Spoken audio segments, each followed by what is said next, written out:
asalaamaaleykum chers internautes DKR 221 dal na jàmm ak émission bi ñuy amal saa su nekk ak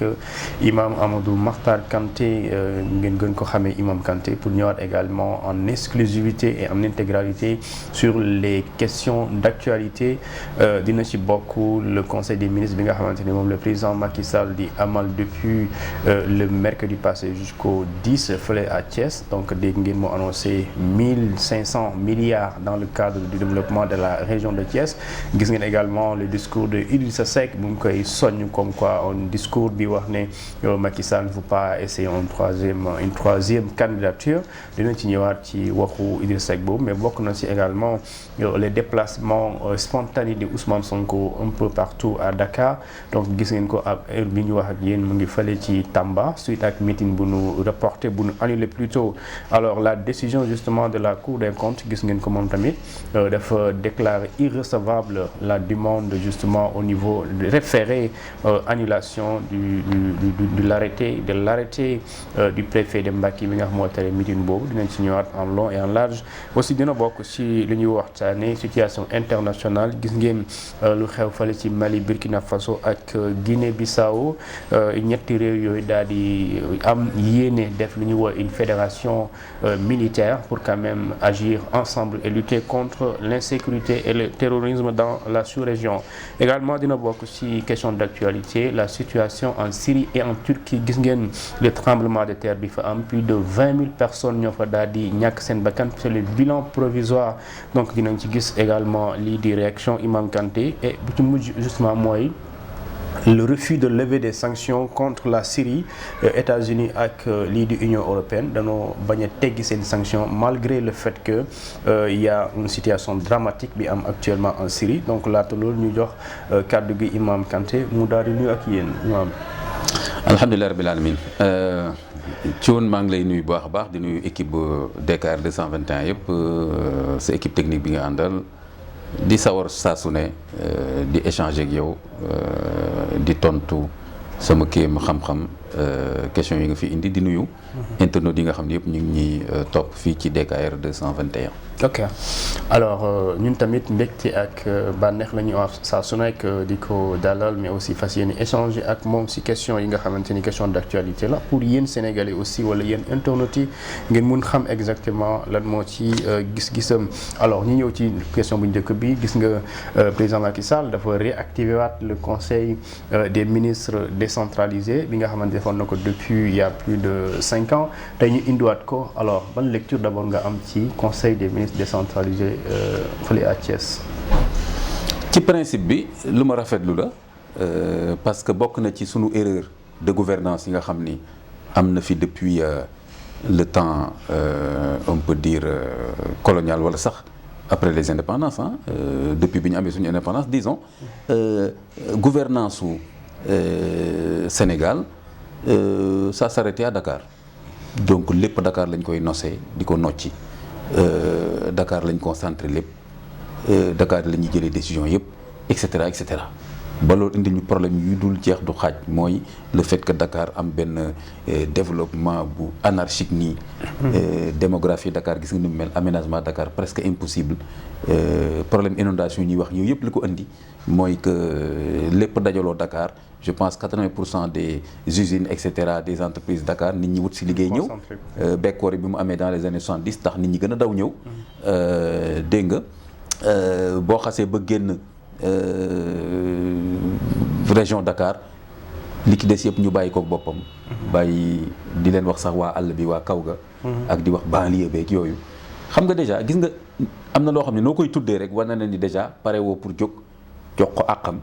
ci liggéey li nga fa war a liggéey. appellation de frustration. déjà ay banlieue ay bidonville mais banlieue bidonville kan moo ko def ay nit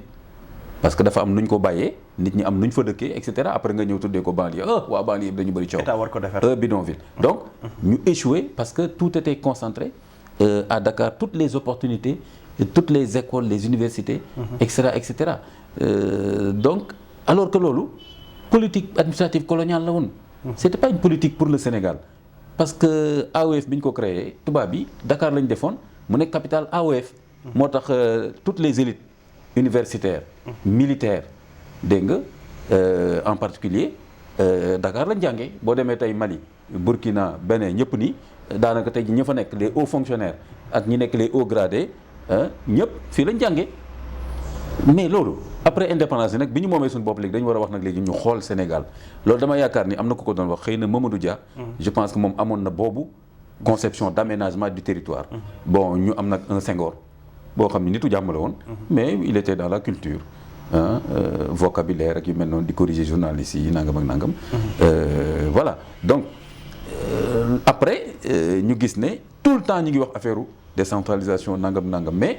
xoolal décentralisation bi réglé wul problème bi parce que fonds de dotation yi amul boobu solo donc toujours état bi moo yore les fonds toujours état bi mooy jël décision yi gën a am solo ce qui fait que. Régions yi départements yi communes yi gis nga defoon nañu ay communautés rurales ñu gis ne doxul tellement ñu def acte 3. donc la décentralisation waaw. ñu ngi cafouiller tout le temps donc gis nga Macky Sall bi mu ñëwee man j'avais un peu espoir bi mu commencé wax développement territorial. la équité territoriale voilà la territorialisation. des politiques et cetera. ma ne bon voilà ça commence un peu un embryon de quelque chose. mais bon après politique daf leen di jàppaat ñu dajawaat Dakar ñoom ñëpp. waaw diggante plateau ak primature foofu la ñuy nekk di coow milliards yeeg yooyu. ak assemblée nationale. donc Macky Sall bi mu waxee président Macky Sall dafay def conseil des ministres décentralisé. ci idée bi je me disais c'est intéressant même su fekkee ni sax président Wade moo ko inspiré parce que président Wade moo njëkk a commencé ne les fêtes d'indépendance nationale da koy def par région. D'ailleurs ci la Idrissa Seck amee woon problème bañ jàpp ko ci. à Thiès maa ngi fàttali ko J- ma doon ñëw Thiès ma suis de Thiès. chaque fois dama doon gis J- à l'entrée de Thiès mais mu jiwul egg jour J. ñu jàpp ko ci diggante bi tëj et cetera bon donc idée bi baax na mooy gis président mu ànd gouvernement am dem ci benn région. toog def benn forum bu inclusif déglu ñëpp président ci boppam déglu on peut dire. chaque composante ci benn région ñuy wax muy dégg nga xam ni kon yamatul rek ci ay rapport technique wala rapport de nangam yu ñu koy yónnee nga xam ni mi ngi noonu quoi. contact direct ak population. xanaa xamuloo ni président il est otage entre guillemets il est otage de ce qu'il reçoit comme information lu mu jotul ci information mënu ko traité kooku benn la ñaareel ba information bi nañ ko koy waxee tam noonu la koy traité moo tax souvent ñi wutaat ay conseillers sax bañ a doyloo rek ci service administratif yeeg yooyu donc il est temps que ñooñu ñu jox leen seen cër xam ne état wu Sénégal c'est pas Dakar. Voilà aussi gën a développer toutes ces régions là quand même commencé na des écoles professionnelles les pistes rurales et cetera donc quand même commencé na di yëngatu di dund dégg nga dans les régions il y a encore beaucoup de choses à faire léegi nag. defoon na fi déjà conseil gouvernemental décentralisé ci yenn régions yi wax fa ay xaalis yu bari loolu nañ def bilan bi ba seet parce que mu nekk ni mi ngi ci fin mandat la mu waxoon ni mu waxee tey 1500 milliards. à Thiès waxoon na tam yeneen région nangam ci milliards. Tambacounda Kaffrine. ana xaalis ba est-ce que budget bi décaissé nañ ko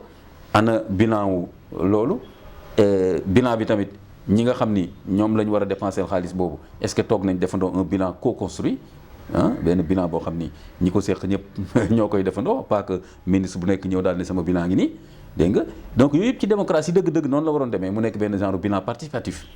inclusif bu ngeen ne way jox nañu jigéenu waa Tamba 20 milliards mais jigéenu waa Tamba dañ ñëw toog ak seen association daal ne effectivement jot nañu ay financement ci conditions yi ñu sentir ko ci vécu quotidien voilà donc yooyu yëpp daal ñu ngi koy soobantal am na aussi beneen aspect bu ma gis ni c'est très intéressant souvent tam du ñu boole liggéeyu ONG yi am na ONG yu bëri yu fi nekk di mobiliser beaucoup d'argent au nom du Sénégal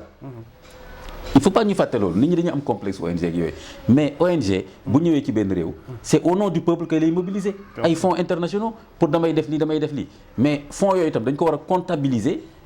dans n'est-ce pas le bilan n'est-ce pas du développement du Sénégal ONG yi ñu wax leen lan ngeen dépensé qu'est-ce que ça a apporté aussi li ñuy dépensé dafa war a aussi nekk en droite ligne des politiques du gouvernement pas que ONG bi nekk ci benn ruq fee di def ay mbiram kenn xamul lu muy def exactement USAID li mu fi def kenn xamul nu mu toll mais nañ def bilan bu transparent et cetera donc léegi bu ñëwee Thiès aussi wax nangam toujours dama leen wax affaire xaalis rek inondation yaa ngi nii ñaata milliards lañ waxoon tey jii gis nga problème bi enquête parlementaire bi ñëwee et on s'est rendu compte une enquête parlementaire indépendante kenn xamatul ban projet la exactement. xaalis bi ñuy dépensé fii du leer nangam moo ay chevauchement ay nangam donc ñu xam ne y a un désordre dans la planification même des actions publiques, des politiques publiques, et donc il y a aussi un manque de transparence et d'efficacité des politiques publiques ak aussi d'efficacité financière. Gis nga daanaka budget bu ñu fi topp rek jàpp nit tëj wala ñu dàq ko place am parce que day jaxasoo donc. Il faut maintenant ñëw Thiès ne 1500 milliards d'accord, mais 1500 milliards boobu déjà man li may njëkk a wax mooy waa Thiès il faut que ñu dépasser léegi ñun dans l'éveil de la conscience de gouvernance citoyenneté bi ñu dépasser léegi président dinañu may 1500 milliards. Non, c'est du budget de l'État sénégalais, c'est-à-dire que impôts yi ak waa Sénégal li ñuy produire ci richesse plus lu ñu leb ci seen tur. kon nag léegi 1500 milliards yooyu nañu wax effectivement bien sûr normalement am na nu ñu planifier budget bi ba wax ne secteur bi lii la soxla mais léegi nag loolu président su ne dinaa ko fi def léegi il est en fin de mandat. Il faut aussi que les gens se posent la question 1500 milliards yooyu loolu mooy est-ce que su ngeen ma mayaatee troisième mandat ma eggali liggéey bi ak 1500 milliards wala loolu mooy des projets sous condition. su ngeen ma mayul troisième mandat je ne parle plus de ces 1500 milliards parce que maa ngi ko waxoon dama ko planifier sur 3 ans parce que 1500 milliards. pour nga absorber budget boobu il faudra au moins je pense peut-être 3 ans. Voilà te moom mi ngi ci fin de mandat. Donc est-ce que sax Thioune permettez-moi même de me poser des questions même en termes de démocratie. De transparence. Est-ce que sax il est légitime. Pour un président en fin de mandat de faire un programme budgétaire sur des années après. Pourquoi questionnement boobu. waaw parce que daf may xaw a niru un appât électoral quoi. Je dirais même électoraliste. Parce que bon booy planifier say programme da nga koy planifier dans le cadre du quinquennat. Donc quinquennat bi moo ko dese lu muy planifier ci quinquennat bi gis nga président Wade bi mu demee ba nar a ñàkk nguur gi li mu doon wax mooy que d'ailleurs am na su ngeen ma bàyyiwul ma nekkaat duñ fay salaire yi parce que li ma gis nga yooyu. problème yi lay indi. ak menace à Fouta soo leen ma voté wul su ma ñëwee du ma yeggali travaux yi. yëfu cuune dëgg loolu ban démocratie donc il faut qu'on respecte les populations et il faut que aussi les classes politiques se respectent elles-mêmes et que les gouvernants respectent les gouvernés. J'ai parlé souvent de budget mensonger comme on parle de publicité mensongère parce que bëri na lu ñuy wax budget nii xaalis boobu këyit kese la ci këyit lañ ko bind mën na am 1500 milliards yi ñu lay wax boo demoon laajte nii trésor public nga laaj fi mu nekk nii peut-être benn 100 milliards sax bu dëgër këcc boo xam ni disponible na boo moytuwul amu fa dañ naan la waaw Union européenne nee na dans 2 ans et demi dinañu jox 500 milliards Turquie nee na dinañu mën a jox 400 milliards Banque islamique nee na c'est des prévisions. ay prévisions donc kon du 1500 milliards bu nekk fi boo xam ne léegi ñu commencé jël di ko jox waa Thiès donc mais souvent transparence boobu sax duñ ko am ak population yi population moom dañ leen a yàgg infantiliser surtout en Afrique ci wàllu boobu vous êtes des mendiants attendez que le gouvernement fasse quelque chose ay président dimbali ñu président may ñu nangam président may ñu hôpital président may ñu école noonu lañ koy waxee xam nga loolu dafa doy waar léegi kon en tout cas beneen point mooy que conseil des ministres décentralisé est-ce que jar na ful yi yëpp. mobilisation bi. Ça c'est une mobilisation politique. Oui. Ça c'est une mobilisation politique. Conseil décentralisé des ministres ça doit être tout simplement une réunion administrative je dirais politico-administrative. Où le président vient avec son gouvernement avec les directeurs de programmes de projets etc. qui interviennent à Thiès. ñu ñëw toog ak gouverneur bi. ak préfet yi ak le département ak les communes ñooy les leviers d'une région politico-administrative toog ak ñoom def benn réunion wax ak ñoom li ñuy wax après def discours d'accord naa ci amul benn problème mais li ma gis ni Thiès nii c'est beaucoup plus une mobilisation politique qu'autre chose. Voilà comme ni nga ko waxee déjà ci conseil des ministres boobu dafa am ay intervenants ku ci gën a bokk na si ñi ci gën a ràññee ko di Idrissa Seck mu am kàddu ju mu yëkkati ñenn ñi jàpp ne dafa wax ne président Macky Sall man du ma ànd ak yow boo bëggee troisième candidat parce que daf ko doon ñaanal ne ko ñu ngi ñaan sa mujj ci pouvoir mu doon lu rafet comme ça boo demee woy lu rafet parce que déjà am nga loo fi def mu dem ba wax ne léegi maa ngi soog a xam ne sa vision romb na jëm ñaañoo alors c'est comme si aujourd'hui Idrissa Seck au-delà de ce discours waaye discours bi nga xamante ne dafay discours au revoir comme si ñoom dafay waaj a tàggoog kii di Macky Sall comme quoi du ma ko accompagner su bëggee troisième candidature. waaw Idrissa Seck moom il est très fort ci wax dara génnaat ci de façon pédagogique. nee na vision Macky Sall romb na jëm ñaajo maintenant. voilà maintenant il a accepté voilà bon léegi mi ngoog moo tax waxu politique bon léegi lu jëm ci loolu mu wax. tàggatoo bi man de ni ma ko interprété. mooy ni il n'est pas favorable à une troisième candidature de Macky Sall. À une troisième candidature de Macky Sall. Il lui a dit ça, je pense, de façon polie et en public. Pour moi, dafa bëgg a waaj. Ah non, Idriss Seck. Pourtant que les gens comprennent directement. Idriss Seck pour man Idriss Seck est un homme d'État. waaw loo ko mën a mere. C'est un homme d'État. xam na lu muy wax am na intelligence finesse. bu ko may mu xam li muy wax nu mu koy tegee et cetera malheureusement parcours politique am. lu ci bëri nag moo gàllankoor boppam ndeysaan ci bëree bëri mais ku yàlla narta jox nguur tam doo ci jot maintenant bon te que mënuñ wax ni du ci jot ba faw mais bon en tout cas c'est compliqué pour lui pour l'instant du yomb maintenant pour man il me semble que tàggatoo bu rafet la ko def ba pare dafa bëgg aussi pour man jël en témoignage l'opinion sénégalaise à partir de Thiès que ni lu mën a xew tamit man waxoon naa ko ànduma woon ci j'ai pris ma position que muy def troisième candidature bu ko defee su ko defee it en ce moment tamit day am gain politique mooy que su attention Thioune su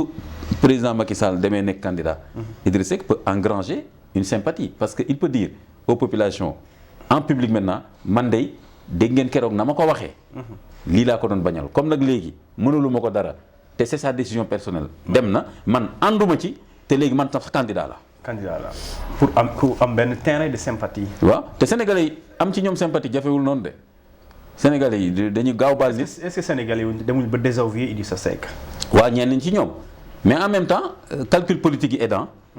ak tamit sénégalais yi mën nga def dara après nga ñëwaat jooyanti ko ñu ànd ak yow gis nañ fi ay hommes politiques ay femmes politiques yu fi def ay njaaxum yu rëy mais il suffit que après nga ànd ak benn vague li jamono xaw a laaj noonu rek gars yi noppi ci. leneen ak leneen loo defoon jëla xoolal fi mu nekk ni par exemple Mimi Touré xam nañ ne mi ngi woon ci pouvoiru Macky am na yu bëri yoo xam ni elle est comptable de la gestion elle est comptable de ça mais pourtant tey ji am na Sénégal yu bëri yoo xam ni suñ ko gisee ci opposition bi nangam rek pare nañ ko tey pour que baal ko yu bëree bëri gis nga fi mu nekk nii biñ ko limogé ci déchoir ko ci poste mandat député. créé na benn vent de sympathie. kenn waxatul mais Mimi nga xam ne mais ñu commencé gis nga dañ ko jaay doole. Mimi traque des biens mal acquis. kenn waxatul léegi dañ ko jaay doole. woy gis nga lii moo lay wan gis nga président Macky Sall ñu commencé di kii moom tam mu commencé rapproché wu ci Guy Sagna frappe ak di wut base bu large. donc Idi mën na encourager en disant bon man nag lu ngeen may gis nii gor laa d'accord des fois j'ai pu dire des choses yoo xam ni yu contradictoires mais politique moo metti mais léegi nag. man je me désolidarise carrément de la troisième candidature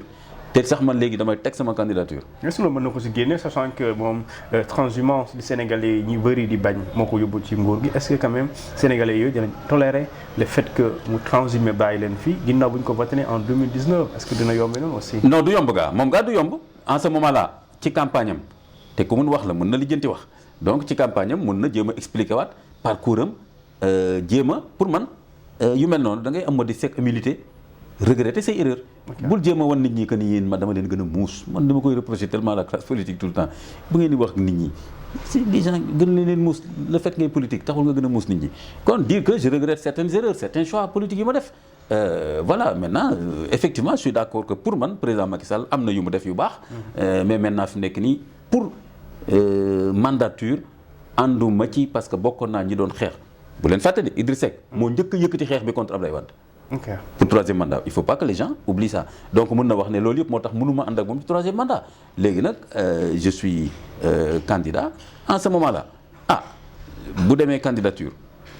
dina am lu mu am boobaa nag bu ay deuxième tour amee yu mel noonu en ce moment là tamit nit ñi dinañ obligé waxtaan ak moom selon li muy représenter. Mais on va voir su Macky demee ba déclarer candidature en ce moment-là Idriss Seck sera beaucoup plus précis. Mais vu la configuration politique actuelle avec les leaders de Yewwi Askan Wi ak coalition Aar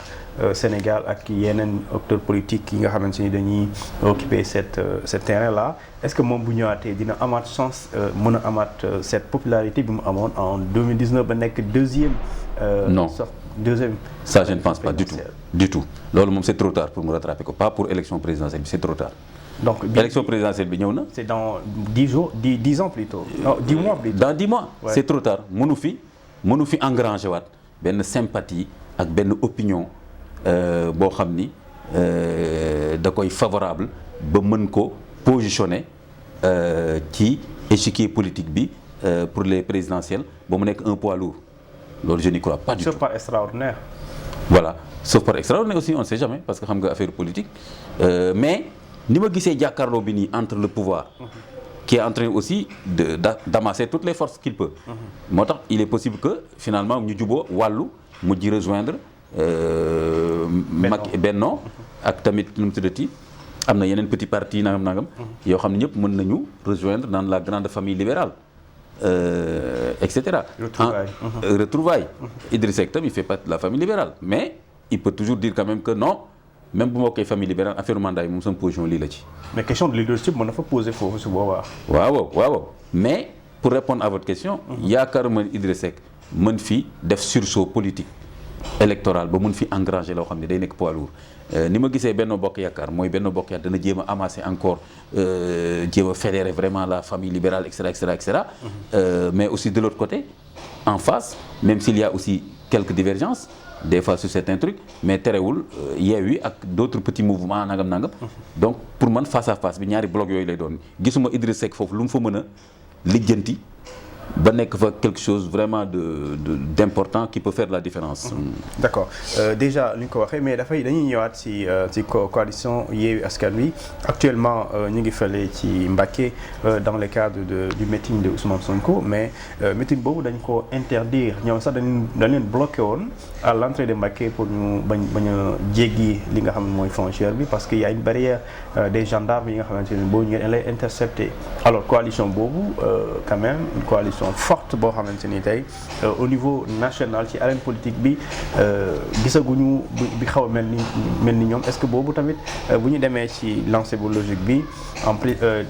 2024 quand même dina nekk lu yomb ci ñoom pour ñu mën a facilement gagner ces élections. Non du yomb élection moom mënul yomb. du yomb parce que mbooloo bi koy topp bu leen di topp. voilà du critère. mbooloo mi ak personnalité yi nekk ci ginnaaw. ñi koy incarner ñoom Khalifa Sall ñoom Ousmane Sonko. waaw mais xam nga déjà candidature éclatée yi. bëri na. Gakou nee na damay dem. Sonko day dem Babacar Diop boobu nekk Thiès. docteur day dem. nu mu tuddati Khalifa day dem. kii nu mu tuddati banquier bi. Abdoul Mbaye. nee na day dem il est de Wallu. il est de Wallu. waaw. il est de Wallu. il est de Wallu mais wax na day dem je crois. bien sûr. voilà bon Abdoul Mbaye il est de Wallu mais il sera dans l'opposition pour les élections. Je ne pense pas qu'il va pas rejoindre Abdoul Mbaye ne peut pas rejoindre Macky je pense pas plus waa Aar Abdourahmane Diouf day dem je crois. bien sûr Thierno Alassane Sall gis nga ñoom Mimi Touré bon ñooñu ñëpp donc il faudrait bien que ñoom ñu xam lan lañ bëgg déjà ci côté boobu mais je pense que noonu la mën a demee aussi parce que coalition électorale la woon mais côté présidentiel Sonko li mu waxoon et je pense que c'était juste mooy ku bëgg a dem nga dem parce que il peut pas dire man maa fi ëpp poids nangam léegi kon bàyyi leen man rek ma présenté wu après ngeen jàppale ma donc loolu mu ngi fi. Maintenant même bu fekkee ni mbooloo c'est trompeur comme on le sait. De toute façon kenn mënul wax ne opposition bi tey amuñu mbooloo parce que au moins élection locales yi. ak législatives yi wane na quelque chose au niveau des urnes. Bien sûr. Que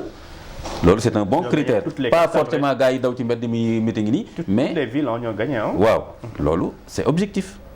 la carte c'est un critère objectif qu'on peut mesurer donc tel ñële tamit xam nañ ni seen doole wàññeeku na ci lu bëree bëri mais soo jëlee sur le plan national tamit dese nañ doole ñoom tamit moo tax fi nekk nii on peut pas pour l'instant dire comme présidentielle élection nationale la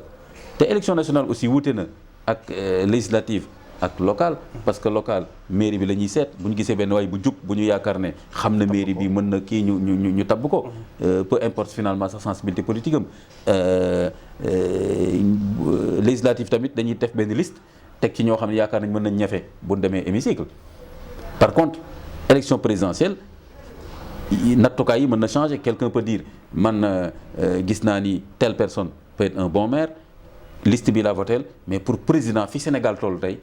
man la diw laay votel pour fekkee affaire président donc moo tax loolu c'est compliqué. mais carte gi mën nañ ko considérer parce que ñu bëri dañoo votel Yewwi Askan Wi ndax seen leader je vais donner l'exemple de Ousmane Sonko beaucoup ont voté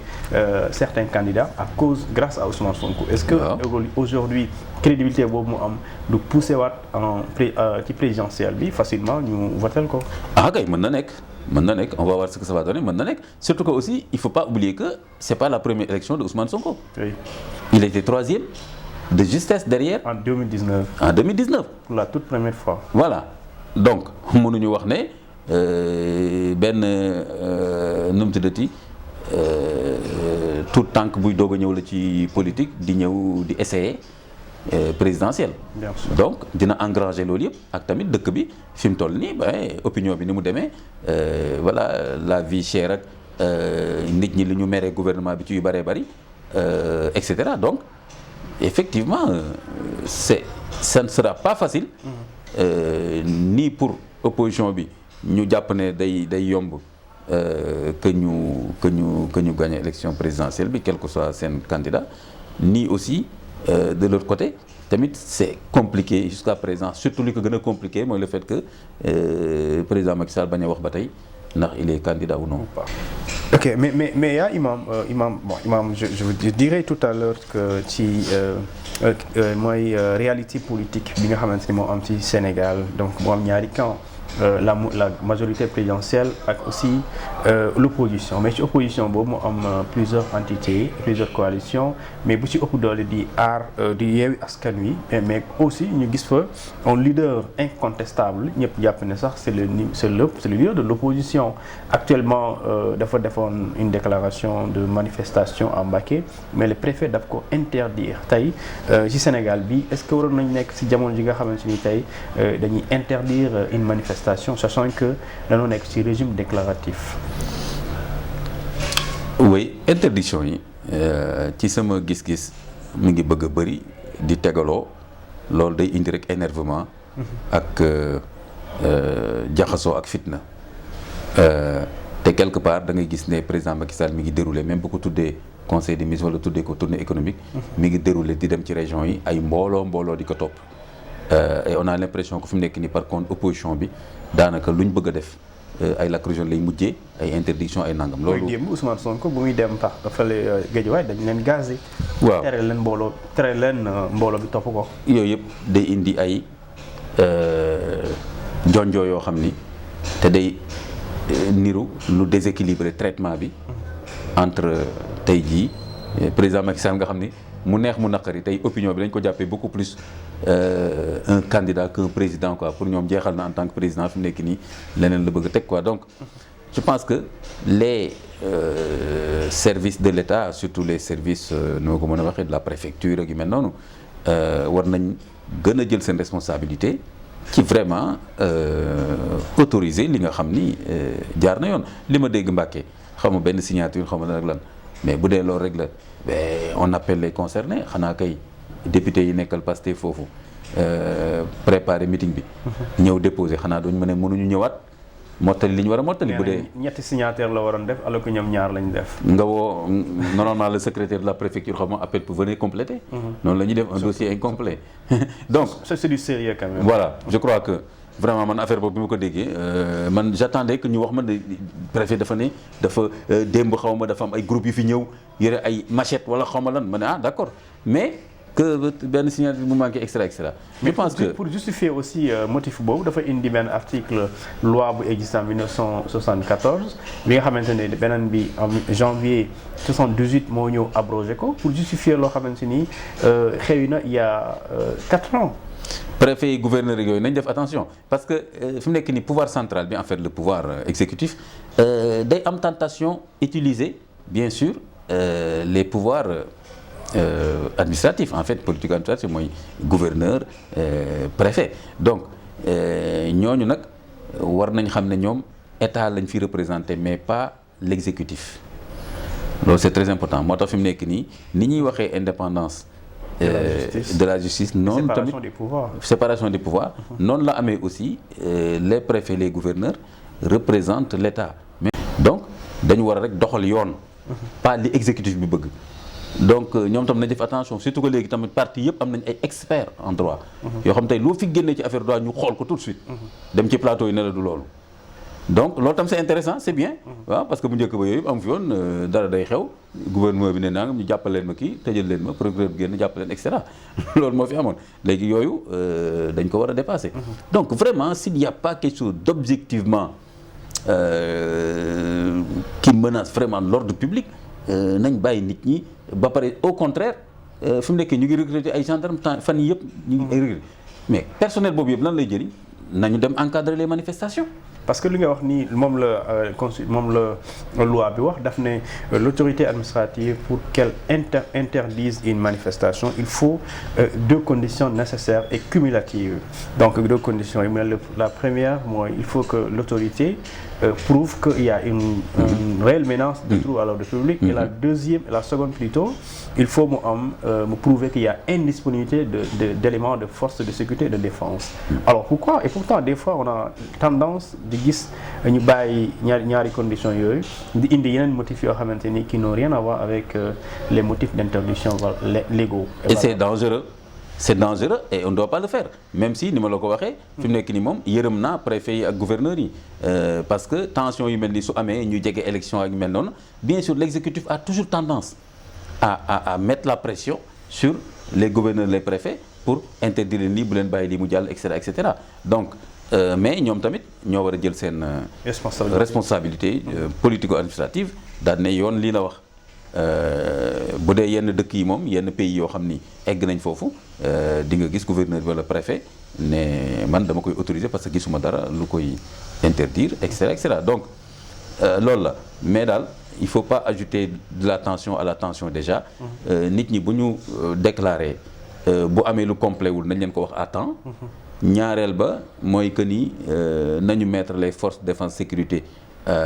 ñu sur le terrain ñu encadrer nit ñi def seen manifestation wax la ñuy wax ku nekk ñibbi tranquille et l'histoire a démontré à chaque fois bu ñu autorisé manifestation dara du am effectivement bu ñu ko teree yàqu am ak effectivement ñàkk seen bakkan man am na ku ma wax rek xam naa ni gars ci opposition bi la bokk un jeune la ma discuter ci koñ bi fii ki mu ne ma meeting bu mujj bi xaw ma parcelle mu ne ma bi ñu paree dañu yóbbaale lépp bien sûr oui les sachets de kii yëpp nii c'est ça qu'il faut encourager donc au lieu d'aller dans la répression il faut aller dans une pédagogie d'une manifestation démocratique apaisée parce que aussi ces manifestants c'est des personnes responsables voilà bien sûr donc nañ bàyyi affaire répression bi tout le temps dégg nga ak interdiction bu dul yoon xaaj ay interdiction exception la régime d'exception lay doon mais mënut a nekk règle donc voilà il faut faire très attention à ça bu ñu fi indi ay provocation indi fi ay kii ba yenn jeunes yi commencé gis ne dañ leen étouffer di bàyyi keneen muy dérouler loolu baaxul. et Cour suprême dañ ko saisiroon démb dañ ko saisir ci référé annulation de l'arrêté du préfet de Mbacké mais la Cour suprême a rendu sa décision comme quoi dafa déclarer irrecevable la demande justement des concernés donc Cour suprême ñëw dëggalu ko mais daf ne seen demande bi elle est irrecevable. Ça dépend xam nga irrecevable. Ouais. ak confirmation de l'arrêté c'est différent. waaw c'est différent. Irrecevable c'est la forme. voilà xam naa irrecevable. dañu bëgg a wax ni demande bi ngeen ñu envoyé. nekkul loo xam ni lu mel ni ngeen ñu war a envoyé quoi pour ñu mën ko traiter. xam naa loolu la loolu tamit ñiy def yu mel noonu tamit il faut faire très attention gis nga temps yii Guy Sagna ak. Aminata Touré defoon nañ benn kii benn requête ñoom tam boo xam ni gars yi xaw ma qui connaît très bien ces aspects là dafa génn na leen kii nii dañ koy rejeter parce que tel donc ñoom tam nañ gën a pointu ñoom ñoo war a saisir conseil constitutionnel voilà kon tam ñoom nañ gën a pointu ci loolu man je pense que vraiment boo demee bay laaj réew war nga xam da ngay jël temps nag yan textes yi nga lire waaw da ngay jël mais vraiment am ñoo xam ne da nga leen jagleel loolu non il y a beaucoup de voilà comme il y a des experts voilà ñu jël temps nag c'est-à-dire que voilà politique mooy mobiliser nit ñi discours et cetera mais nag ce travail souterrain là de qualité administration voilà il faut le faire il faut le faire donc loolu aussi soo ko deful aussi ñële rejeté la kenn du leen mën a reprocher le fait que ñu ne la tu n'as pas respecté la forme administrative en vigueur. donc il faut ñu xoolaat donc les formations politiques. bu baax a baax man kay tout le temps dama leen ni gisoo même dépôt liste yi noonu c'est vrai am na ay kii mais en même temps aussi ñoom reconnaître nañ ay fautes yu ñu defoon. ah au dernier moment kii nii dem déposer xam nga la non man pour man ku dem bay laaj daal. mairie di laaj nekk député di laaj présidence war nga nag pointu ci am connaissance yu leer ci procédure administrative yooyu quoi. ok déjà comme ni nga ko waxee non donte toute cette république là dañ ko déplacé vers Thiès mais am na benn wax bu xawoon temps yi occupé espace public bi le ministre Pape Malick Ndour yëkkati benn kàddu joo xamante ni yoo ko jëmale ci Ousmane Sonko wax ni bu ñu woowee Ousmane Sonko le 16 jeudi bii di ñëw bu demoon wuyu ji moom dafay yónnee ay ndaw lu toll ci 5000 ñu ñëw ligoté ko takk ko yóbbu ko tribunal moom mu ngi jaawale poste rôle ministre wala militant bu ko remplacer justice ak police. loolu c'est très grave le fait que mu jox boppam justement rôle de policier. parce que ne dafay ñëw takk ko yóbbu ko. waaw loolu dafa doy waar. mais pare waxee ko koñ Ousmane Sonko. loolu c'est très quelques mètres de son domicile. d'abord provocation la boo xam ni voilà boo xam ne mën na indi ay tension ay friction entre des jeunes. yu nekk ci koñ bi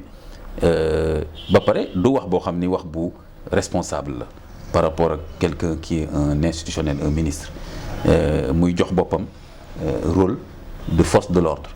lu doy waar la quelque part lu mel noonu gis nga loolu tamit moo tax man lu may bëgg jàmm ak yu équilibré yëpp nii damay reconnaître aussi que de temps en temps yu mel noonu su ko opposition bi waxee ñëpp jóg daal ne fitna lañ fi bëgg indi nangam ak nangam réew mi jàmm lañ fi bëgg mais Pape Malick Ndour mi itam li mu wax nii tamit wax dëgg yàlla yee fitna la ak loo xam ne du cëram. comme ni ma ko reproché le ministre Mansour Faye bi mu waxee Cour des comptes dafa am des politiciens encagoulés. ma ne ah bon un ministre qui critique la Cour des comptes kon nag lu tax léegi Sonko ak keneen amul droit daal ne kon la justice n'est pas indépendante parce que dafa am magistrat yoo xam ni. nangam gis nga. kon il faut faire très attention donc Pape Malick Ndour sortie boobu vraiment c'est une sortie vraiment malheureuse là maladroite boo xam ni jaaduwul c'est pas à lui de ligoter qui que ce soit dans ce pays là on est dans un pays comme démocratique de pays boo xam ni citoyen simple sax mënoo tëb ligoter ko dégg nga waxuma la nag koo xam ni tey sax mën nga wax ni tey suñ doon def statut de représentant de l'opposition moom lay doon nga ne dama koy ligoter à quel titre en termes de poids politique aussi waaw à quel titre à quel non na génn wax li muy wax mais je sais pas appeler au respect des lois naa ngi mel noonu ñëpp danañ ko dégg mais bon xam nga loolu aussi peut-être dafa am ñoom aussi ñoo xam ne dañu ne ñun tam dañuy utiliser genre violence verbale boobu xoqatal nangam mais pour koo xam ne institutionnel nga ci yow la ñuy gën a xaar dal ak exemplarité ak respect des lois justement que keneen koo xam ni sax ci opposition bi la nekk wala benn citoyen lambda. ok voilà je rappelle que yéen a ngi seetaan seen émission jotaayu ak Imam Kanté donc ñu ñëwaat ak ci une autre question mais toujours ci mbirum politique ci nañu ñëwaat un peu ci li nga xamante ni mooy meeting de Mbacké donte dañ koo tere mais terewul Ousmane Sonko ak ñooñam ñu ngi manifester jàmmaloo ak takk der yi donc ñu gis ne instant bi mu ngi tàng jër diggante takk der yi ak ñii di waay Ousmane Sonko. moom kay ce qui ko éviter quand même. voilà c'est ça et ce qui est sûr c'est que justement administration territoriale bi. les gouverneurs les préfets nañu gën a attentif ci mbiru autorisation yeeg interdiction yi parce que d'ici l'élection présidentielle war nañ xam ni y aura beaucoup de demandes de manifestations. de meetings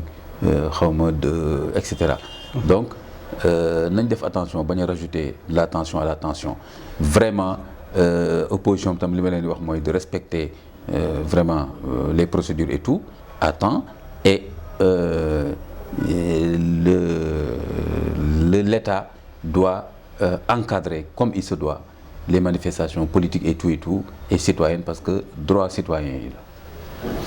ok xam nga boobu léegi Sénégalais yi ñu ngi wax yoon dafa war a yemale traitement ci citoyens yi ñëpp ñu tolloo mais dafa am le 2 février li am fële ci cité Keur Gorgui ay ndaw Ousmane Sonko gi toll ci 15 ñi jàpp leen ba tey leen noonu ñu ngi leen atte téye leen di leen jàbbanteloo entre tribunal ak brigade Thionk Foire ak Wakam ñu ne di retour au parquet ba dañ leen jugé mais ci même semaine bi ñu gis Mame Mbaye Niang defaat la même chose avec ces jeunes mais pourtant kenn jàppul leen ñuy faral di gis ne ce traitement là wala double vitesse boobu justice à deux poids deux mesures ci benn république boo xamante ni justice moo waroon faire montre d'impartialité. Ah ça c'est clair rawatina justice boo xam ne fi nekk nii opinion bi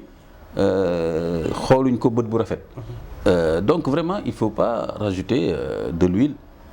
sur le feu. Donc loolu moo tax ma ne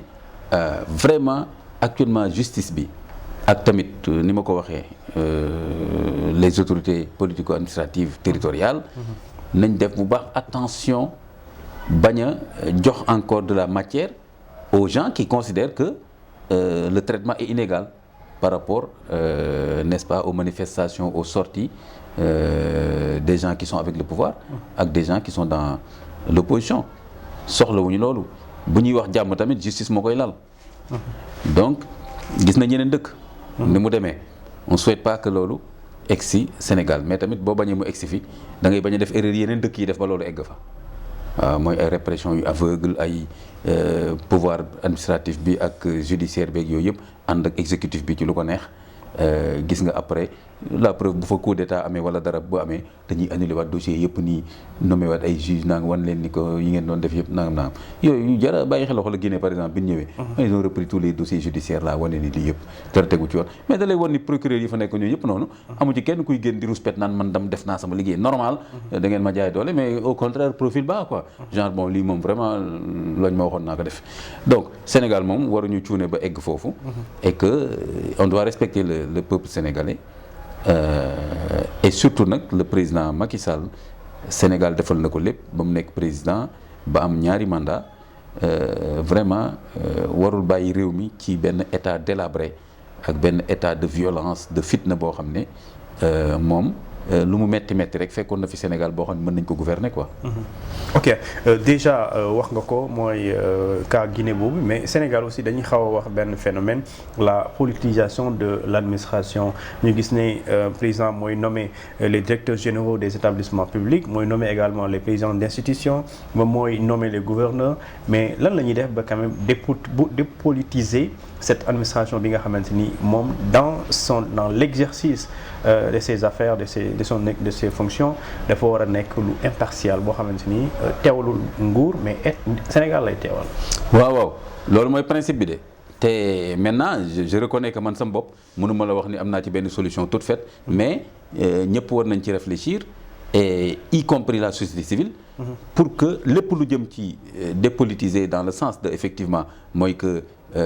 même bu fekkee ni président moo la nommé nga doxal yoon. En ce moment le fait que président nommé la du wàññi dara wala s'il le faut ñu attaquer sax carrément ci loi bi le fait que le président nomme au poste nangam ñu seet du ñàkk nag am yoo xam ni président fay nommé ci àddina bi yëpp noonu la demee mais am na yeneen yoo xam ni par exemple fi mu nekk nii recteur n'est plus nommé directement par le président il paraît Côte d'Ivoire directeur administration publique yi c'est sur CV nangam mais Sénégal nañ dem foofu. par exemple tey jii am na ay postes yu bëri yoo xam ni mën nañ fa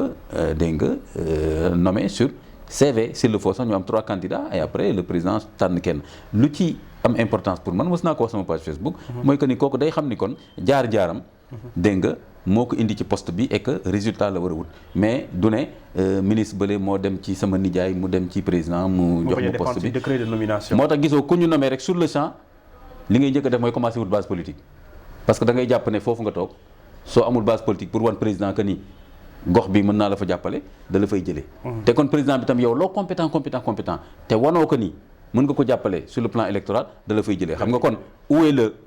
où est l'amour pour le pays, c'est-à-dire que fekkee dëkk bi rek moo la ñor boo amee benn ministre bu baax même bu amul ñaari nit ci goxam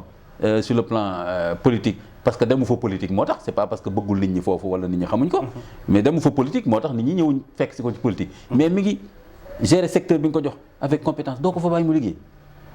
Donc loolu am na beneen aspect aussi mooy le fait que justement ces nominations politiques là ci administration publique bi ça c'est un gâchis en termes d'argent public xoolal tey poste ni mel ni mu salfaañoo et cetera mais ki nekkoon poste avant mais gis nañ ko fi mu yore ay valises xaalis di distribuer te en même temps nekk directeur d'une administration publique donc c'est la patrie avant le parti. mais écoute voilà te pourtant Macky Sall nag foofu gis nga waxoon na fa lu leer parce que xam na ni mu demee woon ci temps Wade mais après on a vu un peu ce que ça a donné donc il faut pas que loolu ñuy bàyyi muy dem il faut que ñu fexe ba ñi nekk dans l'administration publique nekk au service des populations au service des populations argent public boobu ci lañ lay fayee pour nga def un certain travail pour les populations mais pas le travail pour que quelqu'un reste au pouvoir éternellement wala pour daaneel ku nekk ci opposition bi c'est pas ça mais il faut redéfinir les choses comme ça ba pare ñàkk ko encadrer ko de telle sorte que poste yooyu ni fa nit di excès ak nu muy exercer mission qui soit protégé comme par exemple mën na jël modèle par exemple au niveau des magistrats am na poste yoo xam ne inamovible maanaam kenn du la fa mën a jële et cetera voilà comme souvent dama doon wax même sur le plan gestion financière et cetera ma ne la ñiy def projet yi xam nañ ko mënoo lekk dërëmu USAID surtout si nos gouvernements là voudrait que un franc de l'argent public kenn du ko fi lekk kon kenn du ko lekk boo jëlee modèle USAID mënoo lekk seen 1 franc parce que matérialiser lu bari waay yow ak tamit waa nu mu demee ba nga xam ni tu peux pas avoir toute la chaîne de complicité pour mën a lekk waaw donc c'est impossible alors donc suñu par contre si suñu ministères yeeg ni mu demee noonu donc il faudrait revoir ça bu baax a baax pour le bien du Sénégal voilà au-delà des sensibilités politiques des uns et des autres pour le Sénégal ñu teg ko sur les rails de la bonne gouvernance et bokk na ci bonne gouvernance aussi mooy que nit ñi mën a fees seen place ñu bàyyi leen ñu liggéey la ñuy liggéey ginnaaw ba ñu jaaree fi nga xam ni foofu la ñu wax ni ku fa jaar mérité nga mën a toog fii dëkk yi ñu raw yëpp ci lu mel noonu la gis nga damay joxe souvent exemple Trump bi mu envahir Capitole loolu bu fekkoon Sénégal wala feneen mu toogaat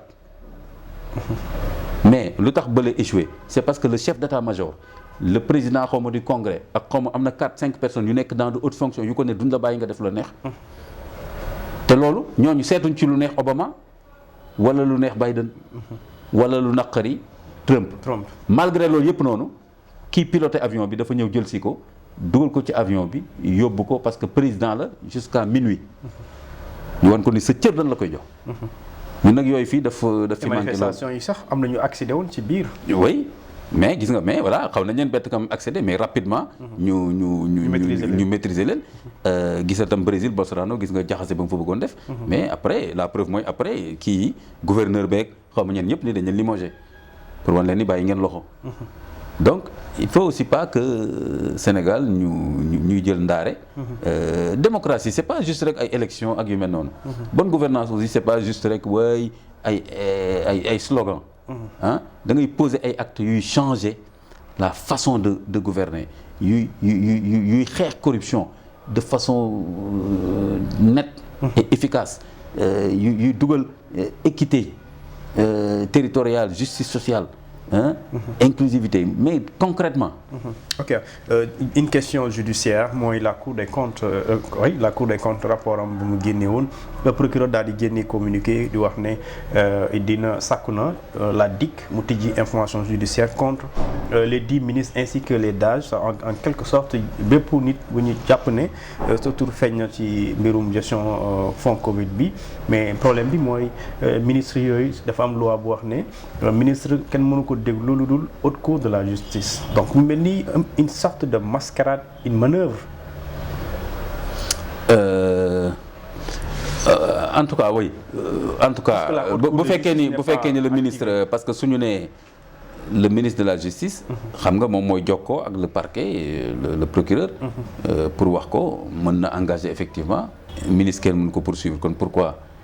effectivement loolu day mel ne sëlëm nit ñi quoi genre opinion bi comme da ngeen bëgg ñu jàpp ministre tëj leen ak yooyu voilà ñun tamit voilà ñu woo nañ leen mais malheureusement bëggoon nañ leen jàpp woo leen mais loi bi may ñu ko loolu lañ di xaw a niru quoi loolu lu ma jaaxal la. Est-ce qu'il y a pas une meilleure manière d'activer la haute cour de justice? Bon bu fekkee ni ministre moom haute cour rek moo ko mën a. kese moo ko mën a déglu. moo ko mën a déglu. il faudrait voir loi bi lan la ci prévoir vraiment maîtriser wu ma détails yooyu noonu. et peut-être entre-temps en tout cas déglu ñi ñu mën a déglu. mooy daaj yi ak waaw déjà parce que man je pense que daaj déjà am na lu muy wax déjà loolu su incriminer le ministre kooku mën na nekk matière pour haute cour wax ne ministre bi def na loo xam ni flagrant truc la. D'accord alors comme nu ma ko waxee à chaque fois lu ñuy def mooy dañuy jël quelques minutes dans la dernière partie pour dem ci sous-région bi wala dem ci au niveau international. On commence par la sous-région, situation malienne, Mali, Burkina Faso, Guinée. Gis nañu ces derniers jours les ministres des Affaires étrangères du Mali, du Burkina Faso et également de la Guinée-Bissau, de la Guinée-Conakry plutôt, dañoo daje co-signé benn communiqué pour demander à la CEDEAO pour ñu réintégrer leen. Comme si aujourd'hui xam nañu il faut que ñoom ñu bokk ci CEDEAO mënul dem sans ñoom mais aussi ñoom mënuñu dem sans CEDEAO. Oui waaw mënuñu dem sans CEDEAO wala boog tout dépend aussi dem mooy lan mooy en tout cas wala boog dana metti trop. pour une raison te tam nekkul lu gën parce que ñëpp xam nañ ne tey bloc yi ni mu demee tey ci àdduna bi xoolal guerre Ukraine bi bloc yi. xool fi mu nekk ay Chine lañ lay wax Russie ci boppam sax mi ngi gën a bëgg a attirer Chine. waxuma la Russie bu soxlaa tey jii am Chine Inde. Afrique du Sud ak yu mel noonu waxuma la suñu petit pays yi fii. donc il est clair que CEDEAO ci boppam rek sax déjà du poids lourd. ci monde bi waxatuma la nag ay quelques pays donc il est clair que Mali Guinée Burkina 3 pays yooyu nga wax ak frontières yi ni mu demee dëkk yooyu dañoo duggalante ak yeneen dëkk sax tey boo gisee Guinée ak Sénégal xoolal marchandise yi ni muy demee ak population yi Mali ak Sénégal donc Burkina Mali et cetera donc il est clair que ni dëkk yi demee sur le plan historique démographique économique et tout culturel et tout daanaka et pour une lecture géopolitique mondiale aussi affaiblir suñu bopp nii baaxul pays yooyu tamit man souvent je me dis ay embargo ay nangam yooyu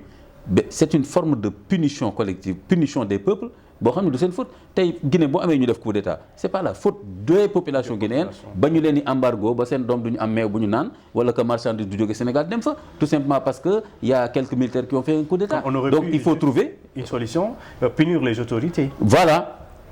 dire aux autorités en tout cas yéen d'accord yéen a ngi fi bu ngeen paree en tout cas dina am tribunal bu leen di xaar ñu tere leen ñu voyager par exemple participer à des rencontres wala embargo bi ñu defoon Irak les enfants sont morts parce que meew duggatul parce que nanga ba pare nag trafic am ci mais loolu pour lan pour punir Saddam une personne. Et c'est ça, c'est une complicité de la communauté internationale. C'est inhumain ba pare oui la communauté internationale ba pare ma wax la ci aussi benn affaire de am na ci loo xam ni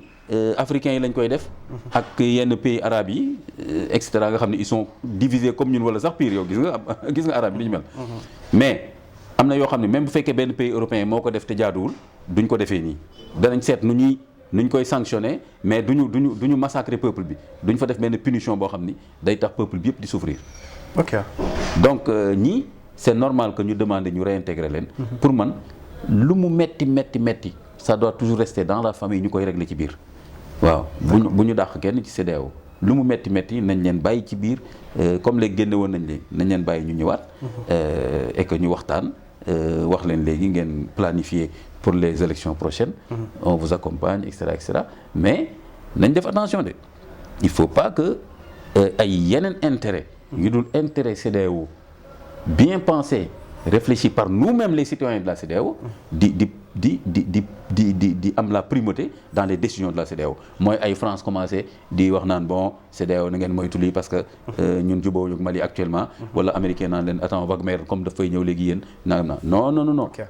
Foofu la bëggoon egsi sax parce que lii di le ministre des Affaires étrangères russe Segrov dafa dem Mali pour quand même matérialiser la coopération militaire entre le Mali et la Russie. Alors bu mu demee justement gis nañu ab quelques jours Mali Burkina Faso ci beneen cadre ak Guinée décidé nekk une fédération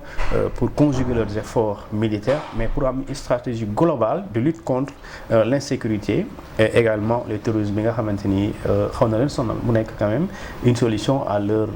problème commun parce que ñoom ñëpp ay juntes militaires ñoo leen di jiite. terrorisme bi kay xaw leen sonal daf leen sonal trop. tey jii boo jëlee tey Burkina ak Mali. Les gens se rendent pas compte que presque 2/3 pays bi c'est pas contrôlé par l'État. C'est pas rien ça. Oui. tey jii bu ñu la woon 2/3 du Sénégal n'est pas contrôlé par l'État est-ce que amati nga dëkk. dëkk yooyu noonu la mel te dafa nekk dëkk yu yaatu les gens souvent dañ koy négliger mais ma wax la benn affaire jëlal tey jii par exemple Mali le Mali fait 7 fois le Sénégal. 7 fois le Sénégal le Niger fait 8 fois xaw ma le Sénégal. donc dëkk yooyu. terroristes ñu ngi fay tambaamal nu mu leen neexee. mooy Gao ak Kidal. voilà wopp ñu ngi fay def lu leen neex wala Burkina ñu ngi fay def lu leen neex. donc Guinée sax c'est moins problème boobu que mais donc présence su vraiment force française yi ak européennes yi mu àndaloon Barkhane et cetera wane nañ seen limite. tey jii par exemple Burkina ak Mali ñoom effectivement gis nañ ni présence française boobu. mais vraiment réglé wul. seen problème bi. et que au contraire sax dañu yaakaar sax ni dafa mel ne France dañ fa nekk rek taxaw fa pour genre beaucoup plus wan leen ni ñun ñu ngi fi lu ngeen def na ngeen ñu tàggu ba pare en même temps France di gérer wala yeneen intérêt yoo xam ni c'est pas forcément intérêt wu. réew mi man ba ma déggee Macron di wax ne bon léegi dañuy jógee Mali parce que man mënuma accompagner gouvernement boo xam ni seen stratégie comprendre ma ko. boobu laa ne ah bon kon ñii c'est-à-dire que ñoom ñoo lay wax ngay def. alors que gan béy du yeewi gan. dégg nga donc il faut faire attention à ça léegi nag loolu moo tax ñaareel ba un pays souverain a le droit d'avoir un partenariat ak ku ko doy. ku ko neex donc France dafa war a nekk benn partenaire comme les autres temps colonial jeex na. léegi nag pays africains yi nañu redéfiniraat te nañu muus parce que fu mu nekk nii géopolitique bi ni muy changer africains itam dañu war a di changer. ak géopolitique doo fi nekk rek depuis 1900 France a fi nekkoon rek nga tëdd rek ngaax noonu di xoole mais da ngay xool fi mu nekk nii France lan la représente actuellement dans le monde. Sur le plan militaire diplomatique économique culturel et tout yow tamit nga positionné lan mooy say opportunité est-ce que tey jii gën a jege Turquie gënuñu arrangé gën a jege Russie gën a jege nangam France nga xool ban côté léegi ngay liggéey ak moom am ban côté nga ne ko non fii moom c'est bon et cetera États-Unis gis nga ñoom ñëpp ñu ngi fiy jaabante actuellement. parce que ñoom xam nañ ne kon ñun on compte. surtout ñun ñoo xamul suñu valeur mais ñoom xam nañ ne. ils y trouvent leur intérêt. donc africains itam ñoom ñoo war a battre carte gi. xool lu tax européens yi di fi ñëw lan lañ bëgg. lu tax Russie di fi ñëw lan lañ bëgg lu tax américains di fi ñëw lan lañ bëgg chinois yi di fi ñëw lan lañ bëgg mës naa ko dégg ci benn prof université je pense moo doon wax gars yi naan ko oui les chinois la politique chinoise bu ñëwee Sénégal naam na mën na leen wax mais poser la question aussi quelle est la politique sénégalaise face à la Chine. surtout. dañuy toog fii rek victime rek chinois yi jël nañ suñu lii Wagner nee na kii France ñëw jël suñu mine mais loolu dafa yomb trop qu'est-ce que vous avez défini comme priorité politique nan ngeen di aaree seen ressources naturelles ku ñëw même bu fekkee mënoo am li nga bëgg yëpp mais nga xool ki nga xam ni moo gën a respecter li nga bëgg te nga jàpp ne moo la gën a jig que keneen gagnant-gagnant. Voilà mais il faut le faire maintenant c'est maintenant qu'il faut le faire donc fu nekk ni Mali Guinée yi mel noonu pour man c'est au chaud de la géopolitique au chaud boo xam ne il faut y faire très très attention ngi am na yenn Sénégalais yoo xam ne nag boo jàpp ne ay Burkina Mali kii nii rek te ñoo réglé xam nga damay dégg nit ñi di ko wax fii. dañu def ndànk tubaab bi naan ma ne voilà. mais li nga wax c'est intéressant parce que déjà fan yii passé dañoo gis kii di Macky Sall dafa dem président de la République mu dem fële ci France avant moom ñu gis Ouattara yàggul dara ci semaine bi passé Mohamed Idriss Déby moom moo également lañu recevoir ci aux Élysées. mu nekk comme si cette politique là entre la France et l'Afrique quelques pays africains quand même le changement c'est pas pour aujourd'hui. waaw surtout que ay visites yoo xam ne sax na nga seetlu dara. ak benn dëkk CEDEAO ngeen am problème nga dem di ko dénoncer Biden du ñëw fii di dénoncer Union européenne. non naan ko wéy Wagner dugg nañ foofu te loolu yëpp sax nag amu ci benn preuve ah. te même bu ci amoon preuve sax Burkina pays souverain la. Biden moo koy wax ku fi dugg wala ku fi du dugg. nga xam ne kon mentalité pourtant ghanéen boobu les gens te disaient woy nationaliste et cetera ma ne non loolu day des de. lu xóot la ci nit ku ñuul. waaw réflexe sama nijaay tubaab na ma jàppale di fa jooytu. loolu réflexe bu xóot la. waaw il faut que ñu régler loolu te nag loolu moo jiitu nag leneen. mooy cette décolonisation des mentalités là waaw. mais àddina bi yëpp mi ngi soxla suñu ressources naturelles mais les ressources naturelles africaines dara manqué wul Afrique lan moo ñu manqué mooy une souveraineté pour mën a planifier suñu ressources teg suñu priorité ku ñëw ñu ne la boo bëggee ànd ak ñun ci conditions yi la. d'accord question bu mujj bi la mooy dañuy dem Turquie ak Syrie la situation est triste elle est tragique parce que dafa am lu ëpp ci 20 000 doomi aadama ñoo ñàkk seen bakkan ci tremblement de terre séisme bi am entre Turquie ak ñii di waa Syrie mu nekk lu daw yaram mais surtout comme si la communauté musulmane ñoo ci ëpp victime mu nekk quand même loo jàpp. waaw parce que Turquie ak Syrie c'est des pays majoritairement musulmans. léegi nag dañoo dëkk nag ci ay gox yoo xam ni. tremblement de terre dafa yomb daal ndax ligne de faille yi ni mu demee mais loolu aussi en même temps. dafa laaj dafa laaj rek ay politique. ak ay gestion de risque. yu mu àndal yoo xam ni tey japonais yi niñ ci rawee nit ñi. ak Cuba ak ñeneen ba nga xam ne tey am na cyclone wala yenn vent wala tremblement de terre yoo xam ni même dangar bi. man def naa gestion de risque bu ñu la ko expliquer. même dangar bi. bokkul lor ñi muy def selon dëkk bu nekk ni mu waajalee boppam. tey par exemple Cuba dañu waajal seen bopp ci wàllu boobu ba nga xam ne cyclone boo xam ne day jaar Philippines rey fa 20 000 personnes day jaar Cuba rey fa 10 personnes. parce que waajal nañ ko. Japon tam gis nga dëkku tremblement de terre la. mais gis nga dañu defar seen kër yi defar ba nga xam ne tremblement de terre da ngay am waa kër gi da ngay toog ci table bi am foo téye nii rëng-rëng noonu mais dara du yàqu et cetera parce que matériaux yeeg yooyu dëkk yi la est-ce que dem na xoola bâtiment yi ni muy effondré woo ay béton immeuble kon est-ce que gestion de risque bi vraiment jël nañ ko nuñ ko war a jëlee ñaareel ba dëkk yooyu tamit dafa am luy yokk ci seen vulnérabilité yu mel ni su amee daf ci dolleeku mooy dëkk yooyu dañoo bëri xeex bëri ñàkk juboo Turquie lu tax fi mu nekk nii ñuy critiquer Erdogan naan ko yónneewul armée bi am na loo xam du leen ko mës a tontu xam nga lu tax parce que dafa mobiliser une grande partie de l'armée déjà pour sécuriser frontières yi avec les Kurdes mënu leen wax ñu ñëwaat ndax tremblement de terre bi surtout moo tax foofu xaw a féete tuuti et cetera donc Syrie ñu ngi ci guerre bi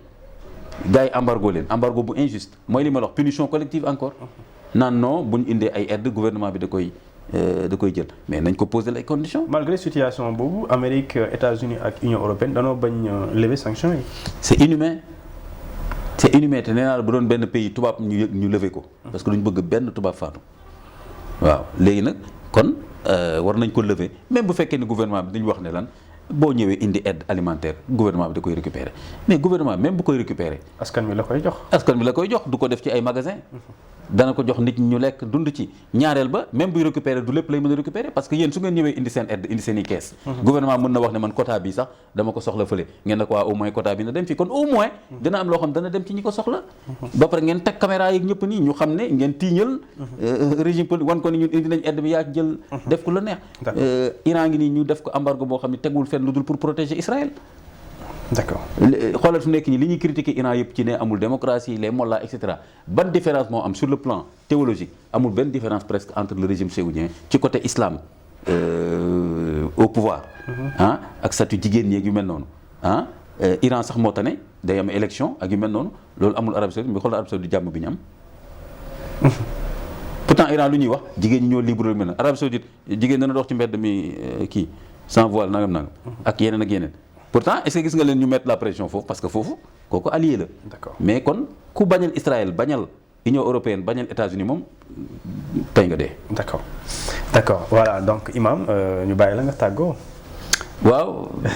DKR 221 di sawar toujours rek vraiment man voilà damay sawar tout le temps pour man benn jataay bu ñu am la boo xam ni.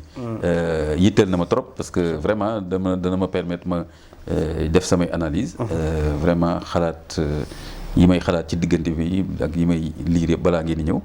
ma mën ko jibal askan bi quoi. kon yal na yàlla def tawfiq yéen tamit di nuyu internautes yëpp jusqu'à la prochaine émission incha allah. incha allah voilà ñun tamit dañuy am mbégte saa su nekk di ko dalal pour yéen ñi nga xamante ni yéen ñuy seetaan à chaque fois parce que daf ciy baax ñu indil leen ñoo xamante ne tey bu ñu waxee ñu wax xam-xam mais également bu ñu waxee ñu neex